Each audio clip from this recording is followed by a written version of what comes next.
Olá, graça e paz. Que a graça de Jesus possa vir e habitar no teu coração, na tua mente, que possam vocês encontrar-se bem. Vamos orar? Pai de amor que estás nos céus, te agradecemos imensamente, Senhor, pela oportunidade que temos de estarmos aqui para falar e aprender um pouquinho mais sobre o teu amor, sobre a tua vinda, Senhor. Nesse momento eu gostaria de pedir que tu possas estar abençoando e que todas as palavras que eu falar que sejam vindas de ti e que não sejam ditas por mim mesmo, mas inspiradas pelo teu Santo Espírito. Em nome do teu Filho amado Jesus. Amém.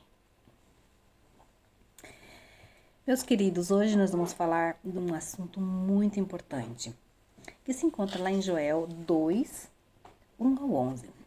E diz assim: Tocai a trombeta em Sião e dai voz de rebate no meu santo monte. Perturbem-se todos os moradores da terra, porque o dia do Senhor já vem, já está próximo. Dia de oscuridade e densas trevas, dia de nuvens e negridão. Como a alva por sobre os montes, assim se difunde um povo grande e poderoso, qual desde o tempo antigo nunca houve, nem depois dele haverá pelos anos adiante, de geração em geração. À frente dele vai fogo devorador, atrás chama que abrasa. Diante dele a terra é como o jardim do Éden, mas atrás dele um deserto assolado. Nada lhe escapa. A sua aparência é como a de cavalos e como de cavaleiros, assim correm. Estrondeando como carros, vêm saltando pelo cimo dos montes, crepitando como chamas de fogo que devoram o restolho. Como um povo poderoso posto em ordem de combate. Diante dele, tremem os povos, todos os rostos empalidecem, correm como valentes, como homens de guerra, sobem muros e cada um vai no seu caminho, e não se desvia nenhum de sua fileira. Não empurram uns aos outros, cada um segue o seu rumo. Arremetem contra lanças e não detêm-se no seu caminho. Assaltam a cidade, correm pelos muros, sobem as casas pelas janelas e entram como ladrão. Diante deles treme a terra, e os céus se abalam. O sol e a lua se escurecem, e as estrelas retiram seu esplendor. O Senhor levanta a voz diante do seu exército, porque muitíssimo grande é o seu arraial. Porque é poderoso quem executa suas ordens. Sim, grande é o dia do Senhor e muito terrível. Quem o poderá suportar? Palavras fortes, palavras intensas. Gostaria de convidar vocês a fazer uma reflexão. Você já observou que cada dia, cada momento que passa, o mundo parece estar cada vez mais difícil?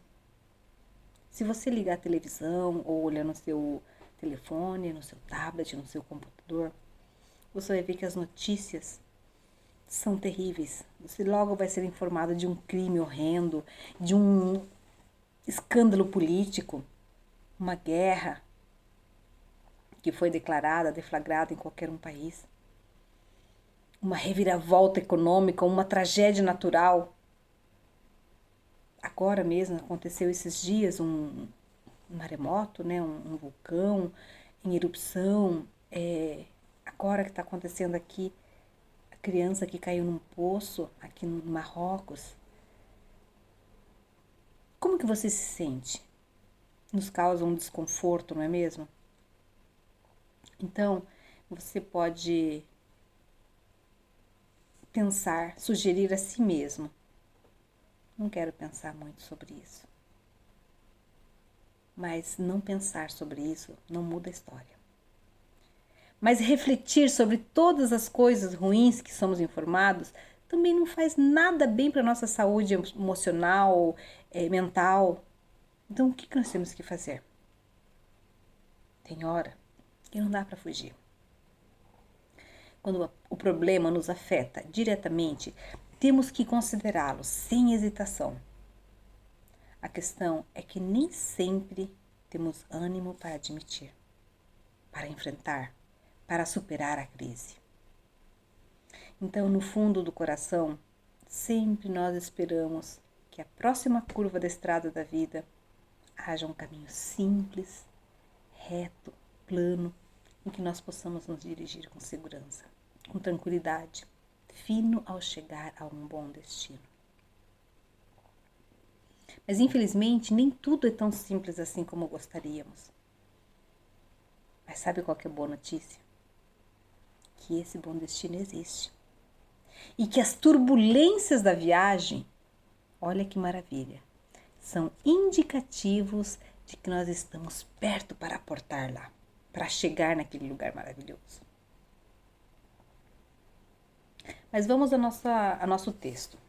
A situação não estava fácil para o povo de Judá.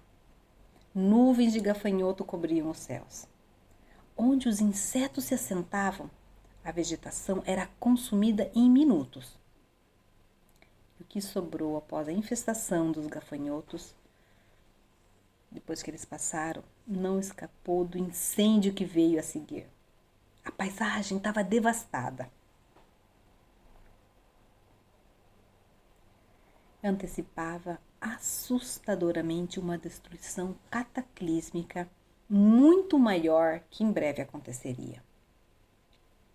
Deus, ele prevenira o seu povo. Deixa eu mudar um pouquinho aqui. Ele prevenira o seu povo das consequências de rejeitar a sua vontade, a sua proteção. As pragas agrícolas eram apenas uma daquelas coisas que Deus tinha dito que aconteceria. E sabe qual era o problema do povo de Judá? Era a apostasia. Se a apostasia persistisse, uma invasão de exércitos inimigos não tardaria em acontecer. Naquela época, era muito comum que as guerras por conquista de território elas acontecessem. E o que acontece? Os povos subjugados, os que perdiam, eles eram frequentemente deportados do seu território para servir como escravos do povo vencedor. Então imagina, as expectativas para o povo de Judá não eram boas. Então o profeta Joel, que é um dos pequenos profetas, né? Que na realidade de pequeno ele não tem nada. As verdades que estão escritas aqui nos servem para o dia de hoje. Então, naquela época, o profeta Joel, ele usou a estratégia ambiental dos seus dias como metáfora para outra tragédia que aconteceria futuramente. Ele descreveu a nuvem de gafanhotos como se descrevesse a invasão da horda de inimigos. E possivelmente a sua predição se refere aos assírios, que dentro de alguns anos eliminariam do mapa a nação vizinha de Israel, as 10 tribos do norte, e atacariam Judá, sitiando Jerusalém. Mas a profecia tem outra aplicação. E esta aplicação, ela sim é relevante para os dias de hoje.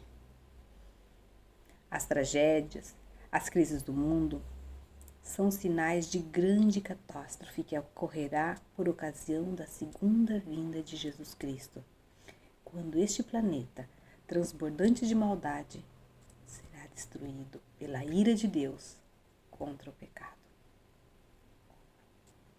Sabe, meus queridos, esse dia está muito próximo. Aí, a palavra de Deus lá em Joel diz assim: toquem a trombeta em Sião e deem alarme no seu santo monte, no meu santo monte, que todos os moradores da terra tremam, porque o dia do Senhor está chegando, já está próximo. Joel 2:1. Os avisos sonoros são ainda hoje um dos meios mais utilizados para convocar as pessoas para uma ação. Naquela época, as trombetas eram fundamentais. Mas voltamos para a nossa realidade. As sirenes iniciam a jornada de trabalho nas fábricas, o turno letivo das escolas. Nos tempos bíblicos, Deus estabeleceu que as trombetas seriam utilizadas para conclamar todos para um ajuntamento solene. Isso está lá em Números. Vamos dar uma olhadinha, ver se confere. Números 10, 2 e 3.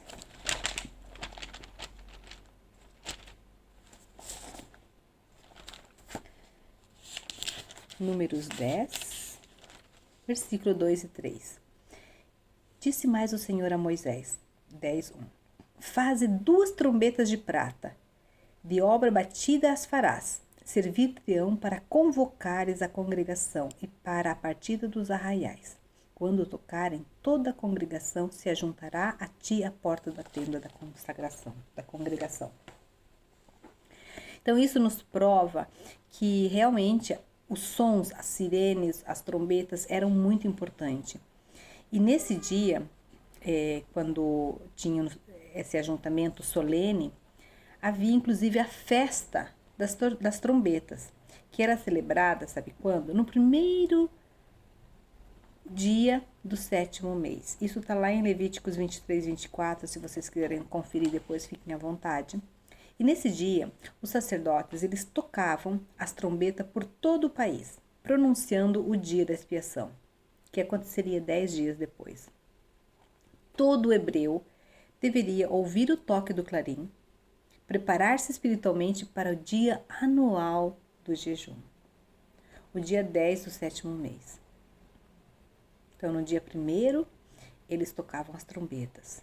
E ali eles se preparavam, tinha esses 10 dias, eles se preparavam espiritualmente para o dia anual do jejum, que acontecia no 10º dia do 7º mês.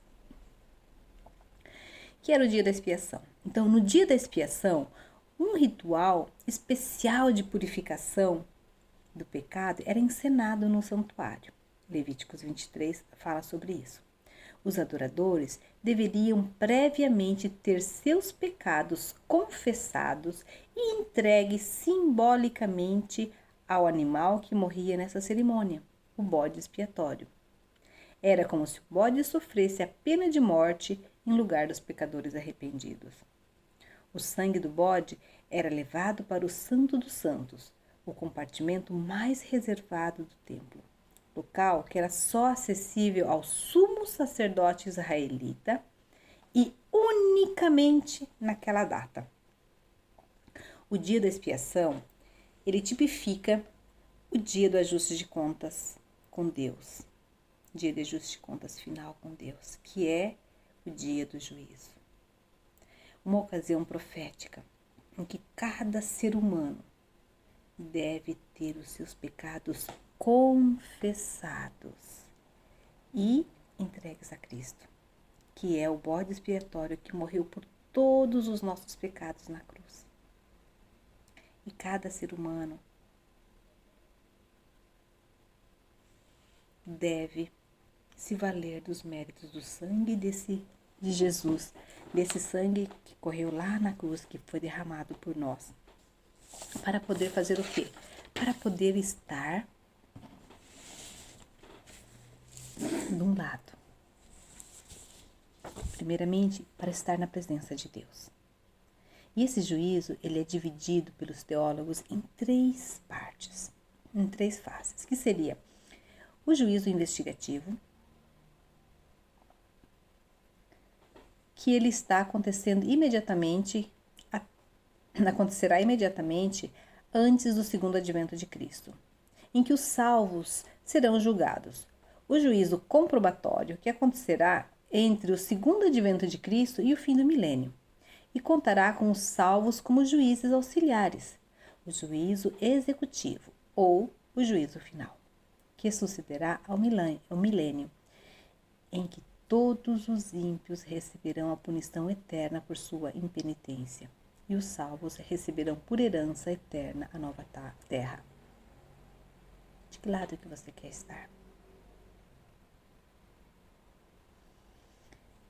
Assim como a trombeta de Sião conclamava o povo para se preparar para o juízo divino, hoje o povo de Deus deve chamar a atenção de todas as pessoas para o juízo de Deus que logo vem. As crises pelas quais esse mundo está passando são sinais de uma destruição muito maior que em breve sobrevirá ao planeta. Então, qual que é a nossa função? A função do povo de Deus é anunciar as mensagens dos 3 anjos que está lá em Apocalipse 14. A mensagem do primeiro anjo é um apelo para que todas as pessoas de todas as etnias, de todos os idiomas, se preparem para um ajuste de conta com Deus. Vi outro anjo voando no meio do céu, tendo um evangelho eterno para pregar aos que habitam na terra, a cada nação, tribo, língua e povo, dizendo com voz forte: temam a Deus e deem-lhe glória, pois é chegada a hora que ele vai julgar. E adorem aquele que fez o céu, a terra, o mar e a fonte das águas. Apocalipse 14, 6 e 7. Profeticamente, desde o término da profecia de 2.300 tardes e manhãs, lá de Daniel 8 e 14, que se cumpriu no dia 22 de outubro de 1844, a primeira fase do juízo divino, a do juízo investigativo, acontece no céu. Agora é tempo de graça, em que todos devem ser conclamados ao arrependimento. Os antigos hebreus sabiam que o toque das trombetas em Sião significava que eles deveriam se preparar para ao que Deus estava prestes a fazer. Hoje nós devemos anunciar aos nossos amigos, aos nossos familiares, às pessoas que ainda não têm um relacionamento com Deus, que não têm um relacionamento pessoal com Deus, que eles precisam fazê-lo quanto antes. Sabe por quê? Porque em breve Jesus Cristo voltará. E nós e eles devemos estar preparados para o nosso encontro com o nosso Salvador nesse dia, que Joel chama de o dia do Senhor. Se nós formos analisar o que diz Joel, diz assim, lá no livro de Joel diz assim, que a expressão do dia do Senhor, como curiosidade, é repetida 5 vezes no livro de Joel. E ela representa a ocasião em que Deus executará o seu juízo, punindo aqueles que não se arrependeram dos seus pecados e salvando aqueles que buscaram a Deus. Para os contemporâneos de Joel, isso estava acontecendo com a praga dos gafanhotos e com a futura invasão estrangeira. Quando os assírios e os caldeus executariam a punição divina, na época, essa era a predição de Joel. Se nós colocarmos para os nossos dias, para nós, a mesma profecia lá de Joel, o que ela aplica-se a que coisa? A segunda vinda de Jesus Cristo.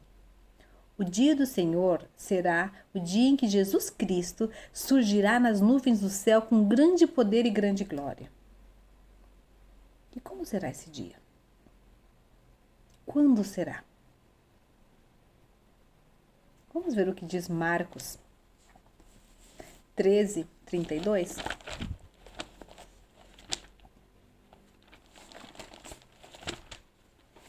Marcos 13,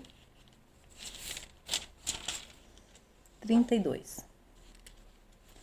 Então, a pergunta é, como será esse dia e quando será esse dia? Então, Marcos 13, 32 diz assim, mas a respeito daquele dia ou daquela hora, ninguém sabe, nem os anjos do céu, nem o Filho, senão o Pai. Então, quando acontecerá? Ninguém sabe. Nós temos que estar preparados. Porque senão, se eu morrer hoje, aquele dia já chegou para mim. Não sabemos o dia nem a ocasião desse sublime evento.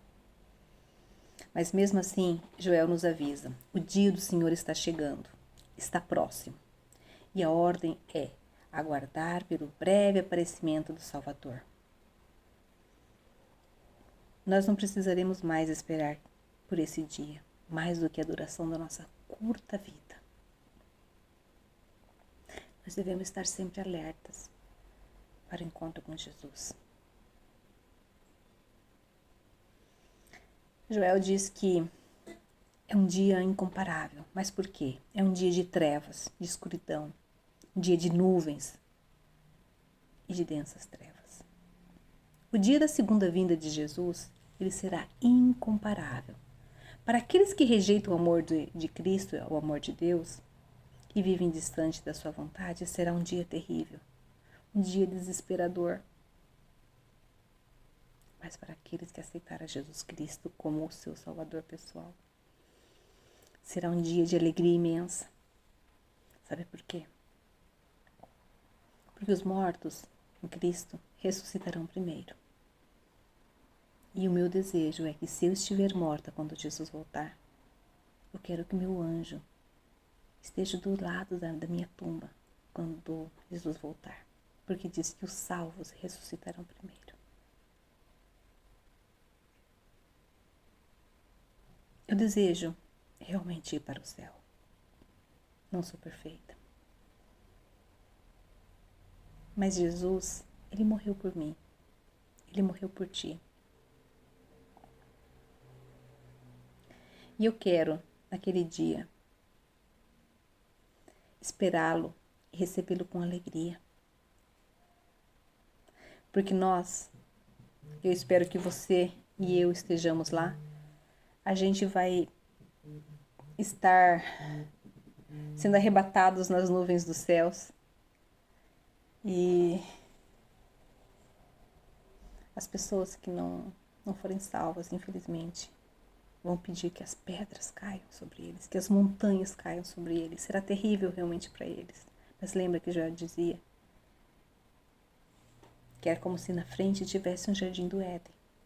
Então nós, as pessoas que forem salvas, você, eu, podemos visualizar o jardim do Éden, metaforicamente. E atrás, desesperação, fogo, incêndio, tristeza.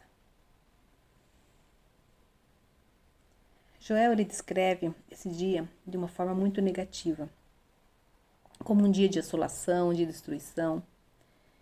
Então, ele quer nos preparar para que a gente possa nos prepararmos realmente para aquele grande dia. Seja terrível ou seja de alegria, ele vai acontecer. Então, o meu desejo é que realmente ele seja um dia de alegria. Os anjos, ele acompanharão a segunda vinda de Cristo. Eles serão agentes do juízo de Deus. Eles destruirão os homens e as obras dos homens. Todos nós merecemos o castigo de Deus. Mas, ao aceitar o sacrifício de Cristo que foi feito lá na cruz, nós aceitamos a punição que já foi paga por Ele no Calvário. Joel 2,10 repete: a terra treme e os céus se abalam. O sol e a lua escurecem, as estrelas deixam de brilhar. Vários sinais de grande proporção antecedem a segunda vinda de Jesus Cristo. Entre eles, Joel destaca algo muito importante que depois foram repetidos pelo nosso Senhor no sermão profético e no Apocalipse. O que aconteceria? Primeiro, um grande maremoto. Aí isso aconteceu lá em 1º de novembro de 1755. Ocorreu um terremoto de grandes proporções que os estudiosos da Bíblia reconhecem como o cumprimento dessa profecia, que foi o terremoto de Lisboa. Morreu mais de 90 mil pessoas, dos 300 mil habitantes que eles tinham naquela época. Segundo, o escurecimento do Sol e da Lua. Em 18 de maio de 1780, na Nova Inglaterra, o Sol misteriosamente desapareceu do céu por volta das 10 horas da manhã, deixando o dia escuro a ponto de não se enxergar nada sem a luz de velas. Era lua cheia, o que se tornava um eclipse solar impossível.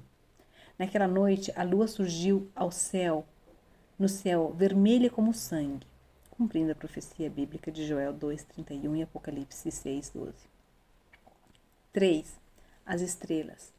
Na noite do dia 13 para 14 de novembro de 1833, ocorreu a intensa chuva de estrelas cadentes, meteoros, provenientes da constelação de Leão. O fenômeno das Leônidas é previsível, mas o que aconteceu em 1833 foi tão intenso que as pessoas se despertaram com o clarão do céu. Esses sinais já se cumpriram e são a prova que Jesus Cristo está mais perto de vir do que nunca.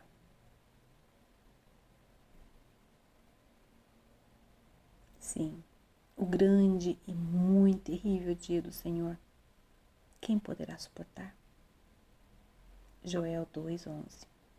A vinda do Senhor Jesus Cristo está mais perto do que nunca. E agora é o momento que você se deve preparar para se encontrar com Deus. O mundo, ele vive uma tragédia sem precedentes. Já está mais do que provado que o mundo terá um fim em breve. E nossa única esperança é o Senhor Jesus Cristo. Você está pronto para esse dia? O que você tem feito para apressar a volta de Jesus? Você tem falado de Jesus para outras pessoas? Para o teu vizinho? Para o teu amigo? Para o teu colega de trabalho?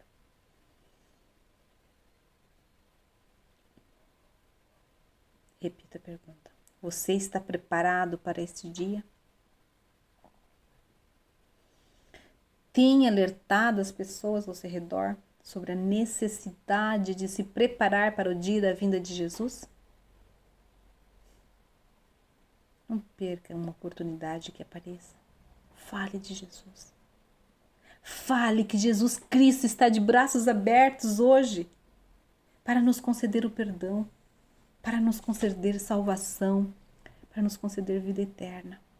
Sabe, meus queridos irmãos, a porta da graça ainda está aberta. Vamos falar mais de Jesus, vamos fazer a nossa parte. É tão difícil, sabe? Muitas vezes nós colocamos outras coisas na frente, priorizamos outras coisas e nos esquecemos de Deus. Nos esquecemos que Ele está pertinho, Ele está batendo na nossa porta, Ele está voltando. Eu quero te ver lá no céu. Eu gosto muito de um verso bíblico que diz assim, está lá em João 14, 1-3. Não se turbe o vosso coração. Credes em Deus, credes também em mim. Na casa de meu Pai há muitas moradas. Se assim não for, eu vou-lhe teria dito, pois vou preparar-vos lugar. E quando eu for e vos preparar lugar, voltarei e vos receberei para mim mesmo, para que onde eu estou, estejais vós também. Então, meus queridos, não se preocupem, não é por falta de lugar no céu que nós não temos que falar para o nosso amigo, para as pessoas ao nosso redor. Que o Espírito Santo nos conduza, que nos ajude, que nós possamos falar mais de Jesus, falar mais do amor dele. E que ele nos coloque as palavras certas na boca, que nós possamos convencer as pessoas do pecado delas e que elas possam ser convencidas através do Espírito Santo sempre e que possam chegar-se aos pés da cruz e entregar a sua vida a Jesus. Que Deus possa nos abençoar. Vamos orar? Pai de amor que estás no céu, nós estamos aqui, Senhor, mais uma vez, para agradecer-te porque tu viesses um dia morrer na cruz por nós. E assim nós temos a possibilidade de salvação, Senhor. Prepara-nos, ajuda-nos a preparar, a falar mais de ti, do teu amor, Senhor. Ajuda-nos, Senhor, a levar a tua mensagem e que mais pessoas possam te conhecer através de nós. Que mais pessoas possam te conhecer através do nosso comportamento, do nosso ser cristão. Então, Senhor, seja com cada pessoa que está ouvindo, que está assistindo essa mensagem, que esteja realmente presente em sua vida, que possa habitar no seu coração, que nós possamos permitir que tu venha fazer morada em nossa vida. Essas bênçãos eu te peço no teu Filho amado Jesus. Amém.